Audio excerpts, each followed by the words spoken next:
Narito po ang News TV Quick Response Team sa may area ng Makati, partikular dito sa may bahagi po ng Osmeña Highway, kung saan ang inyong nakikita ay ang suporta para sa biga sa ginagawang skyway dito. Pero ang problema ay lumundo po ito kung saan 5 construction worker ang nasugatan. At dahil dito ay nagdulot din po ito ng mabigat na daloy ng trapiko sa north at southbound lane ng South Luzon Expressway.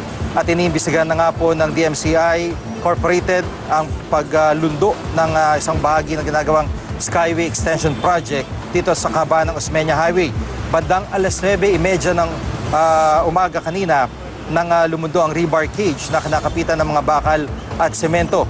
Ayon sa DMCI, 5 trabador nilang nagtamo ng minor injuries dahil sa insidente. 2 sasakyan din ang nabagsakan at napinsala. On-site na raw ang kanilang mga investigador para malaman ang dahilan ng insidente. Dahil dito ay isinara sa trapiko ang bahagi ng northbound at southbound ng Osmeña Highway, maging ang mga service road para matiyak na walang ibang sasakyan ang mapipinsala. Binuksan naman sa trapiko magkabilang lane pasado alas 3 kaninang hapon, pero nanatiling sarado ang service road. Sinika po naming kunin ang panig ng kinatawan ng DMCI, pero nagbigay sila ng statement sa ngayon.